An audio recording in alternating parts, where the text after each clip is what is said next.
Second order की linear differential equation को हल करने की ये आखिरी विधि होती है, प्राचल विचरण विधि। क्योंकि इसके बाद जो विधि सिखाएंगे उसमें से क्वेश्चन बहुत ही रेयर पूछा जाता है, तो इसी को हम आखिरी विधि मानते हैं। Method of variation of parameter, प्राचल विचरण विधि।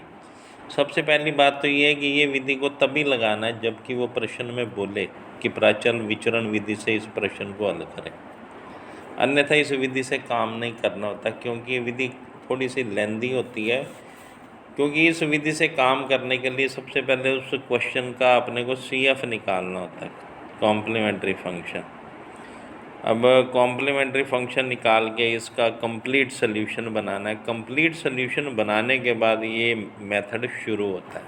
तो इसका मतलब वो पहले तो अपने कंप्लीट सॉल्यूशन निकालें, फिर इसको इस विधि से हल करें, तो ये काफ़ी लंबा थोड़ा हो जाता है क्वेश्चन।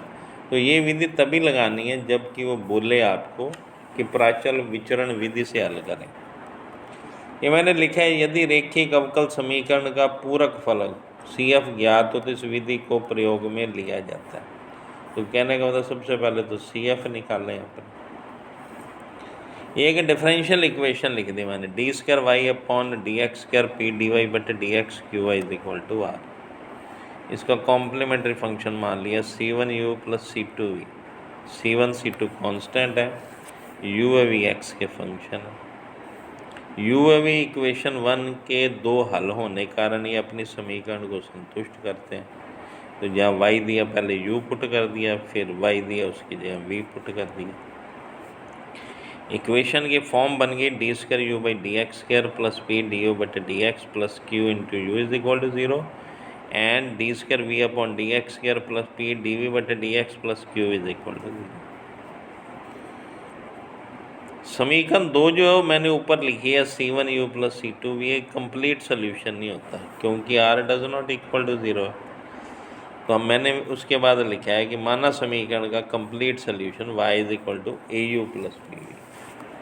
फिर मैंने नीचे लिखा a में b अचर नहीं है, किंतु x के ऐसे फलन जिससे समीकरण 1 संतुष्ट होती है। समीकरण 5 का अवकलन किया आपने। अब यहाँ आने के बाद एक चीज़ सपोज की जाती है, मानी जाती है, जहाँ पे a का डिफरेंशिएशन और b का डिफरेंशिएशन हो रहा है जिन पदों में, उनका जो मान होता है वो 0 के बराबर लिया जाता है।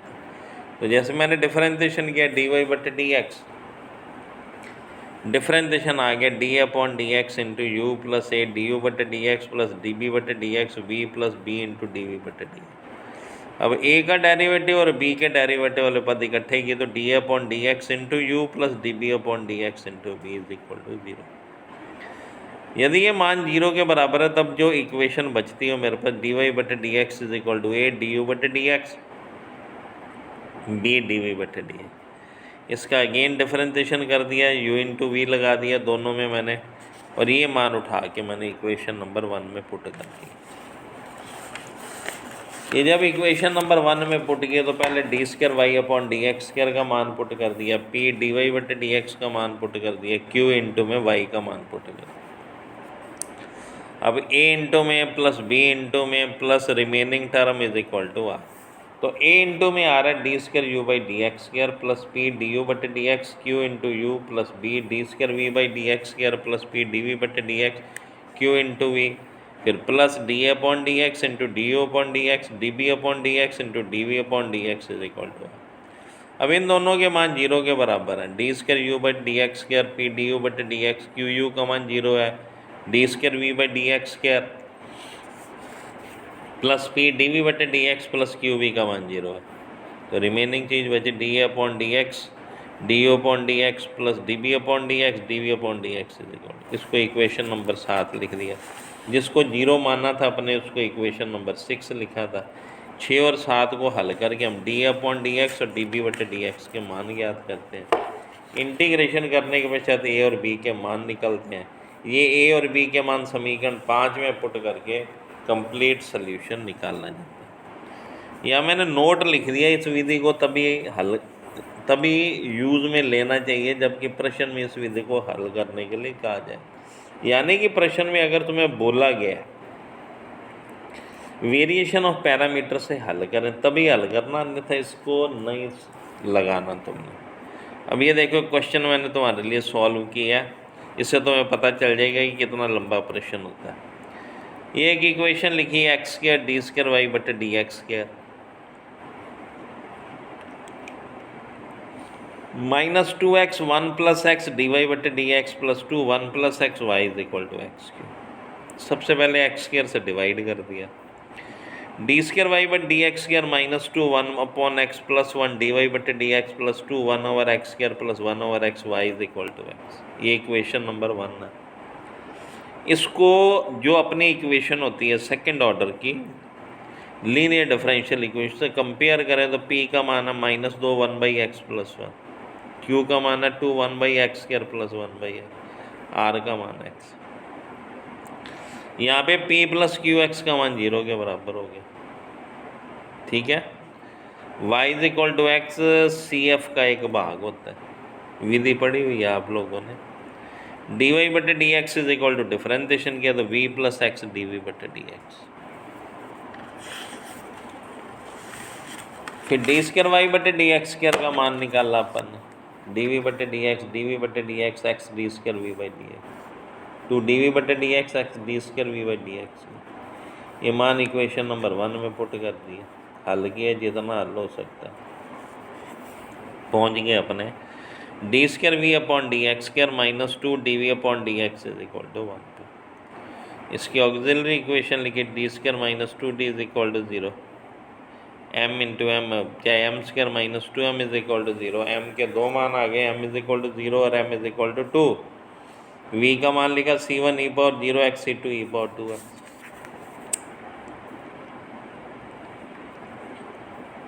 v का मान आ गया c1 plus c2 e power 2 x. हमें पता है y का मान होता है vx के बराबर, वहाँ मान पुट कर दिया। अब ये प्रश्न तो हो गया पुरानी एक्सरसाइज का, यहाँ तक अपने को पहुँचना पड़ता है। तो पुरानी एक्सरसाइज जो तुम लोगों ने पढ़ी है उससे तुम यहाँ पहुँचोगे। ये इस सल्यूशन से अब आगे प्रश्न इस एक्सरसाइज का शुरू हो रहा है।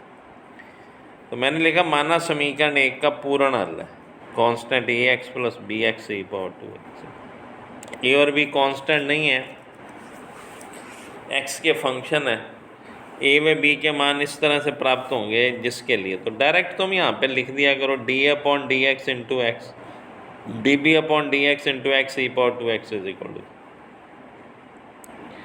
इक्वेशन नंबर 3 हो गई। अब वापस इक्वेशन नंबर 2 से डी वाई बटे डी एक्स का मान निकाल दिया, अवकलन कर दिया। फिर जहाँ पे ये चीज़ 0 के बराबर रखी है इक्वेशन नंबर 3 में, उसको इकट्ठा कर लिया, रिमेनिंग को अलग कर दिया। तो ये मान तो 0 हो गया, रिमेनिंग को लिख दिया। इसका फिर डिफरेंशिएशन किया, d square y upon d x square निकालना। D square y upon d x square निकालने के बाद ये डी वाई बटे डी एक्स और डी स्क्वायर वाई बटे डी एक्स स्क्वायर के जो मान है वो इक्वेशन नंबर जो डिफरेंशियल इक्वेशन है उसमें पुट किए। यहाँ थोड़ी कैलकुलेशन ध्यान से करना, हल करना, करते जाना इसको। अब इक्वेशन आ गई तुम्हारे पास d upon d x plus d b upon d x e power 2 x 1 plus x is equal, इसको 4 नंबर इक्वेशन लिख दिया मैंने, 3 और 4 को हल किया मैंने। पहले मैंने 4 लिख दी, फिर 3 लिख दी। अब इनको हल करना है तो हल करने का तरीका पता है, चाहे एक इक्वेशन से डी अपॉन डी एक्स निकाल लो, दूसरे में पुट कर दो, उससे डी बी बटे डी एक्स आ जाएगा, वो डी बी बटे डी एक्स पहले वाले समीकरण में पुट करो तो डी अपॉन। अभी ये मैंने हल नहीं किया तुम्हें, हल 2 समीकरण है, जिस तरीके से भी तुम्हें आसान लगता हो उस तरीके से आप लोगों ने करनी है। तो मैंने डी ए बटे डी एक्स का मान निकाला, d b upon d x का निकाला। समाकलन करके ए का मान -1/2 एक्स प्लस c1 और बी का मान -1/4 ई पावर -2 एक्स प्लस c2 निकाल दिया। Y is equal to a x plus b x e power 2 x, जहाँ ए और बी के मान पुट कर दिए। ये इस समीकरण का सल्यूशन हो गया। तो अब तुमने देखा इस प्रश्न को करने के लिए पहले तो सी एफ निकाल लो पूरा, फिर उससे कंप्लीट सल्यूशन बनाओ। कंप्लीट सल्यूशन बनाने के बाद इस एक्सरसाइज का काम तब प्रारंभ होता है। तो ये क्वेश्चन लंबा हो जाता है, अब जैसे मैंने एक क्वेश्चन और लिखा आपके लिए, x square d square y by d x square x d y बटे d x minus y is equal to x square e power. जैसे दिख रहा है मुझे d square y upon d x square के साथ एक्स स्क्र लिखा है, डी वाई बटे डी एक्स के साथ एक्स लिखा है, एंड सो ये होमोजीनियस इक्वेशन होती है। होमोजीनियस इक्वेशन में सब्स्टिट्यूशन होता है z is equal to log x, x is equal to e power. तब ये जो x square d square y upon d x square लिखा है, इसको लिख सकते हैं d into d minus one plus d minus one is equal to x square की जगह ई पावर टू जेड और ई पावर एक्स की जगह ई की पावर में ई जेड। हल करना शुरू कर दिया मैंने। D square minus one y is equal to e power two z into e power z. Auxiliary equation लिखी, m square minus one is equal to zero, m is equal to plus minus one. C F का मान निकाला, C one e power z, C two e power minus z. Z का मान put कर दिया, C one e power log x, सी two e power minus log, c one x, सी two x power minus. ये मेरा C F आ गया। अब मैंने अपनी तरफ से मान लिया, माना y is equal to a x plus b upon x. A और बी कॉन्स्टेंट हैं जिनका मान इस तरह से लेते हैं। क्या देखो, ए का अवकलन किया d upon d x into x plus one by x d b बटे डी एक्स को जीरो कर दिया, इक्वेशन नंबर 2। अब इस इक्वेशन से वाई डी वाई बटे डी एक्स का मान निकाल लेंगे जैसे तुम्हें आता है।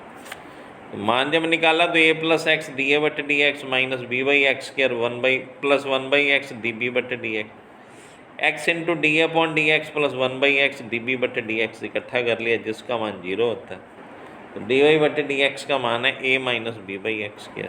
अगेन किया, d square y by d x square का मान निकाला तो डी ए बटे d x minus one by x square d b बटे d x plus two b one over x cube, 4 number लगा दिए।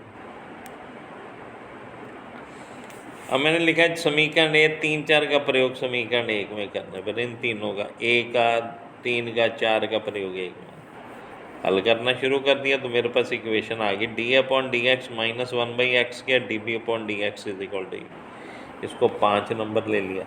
समीकरण 2 व 5 को हल करने पर अब इन दोनों को हल किया मैंने। डी अपॉन डी एक्स और d b upon d x का मान निकाला तो डी अपॉन डी एक्स आ गया 1 by two e power x, d b upon d x आ गया माइनस 1 बाई टू एक्स के ई पावर 2 एक्स। ए का मान आ गया 1 by two e power x plus c one और बी का मान मैंने integration by parts u into v से इंटीग्रेशन ए और बी के मान उठा के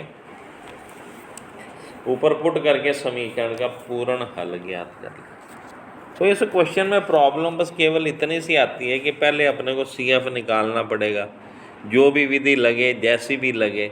सी एफ निकालने के बाद इस चैप्टर का काम शुरू होता है प्राचल विचरण विधि।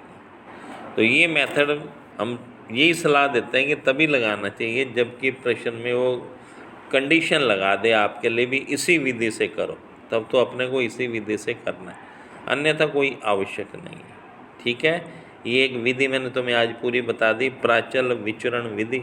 अब इसके बाद एक छोटी सी विधि और है, वो तुम्हें मैं नेक्स्ट टर्म पे बताऊँगा। Thank you.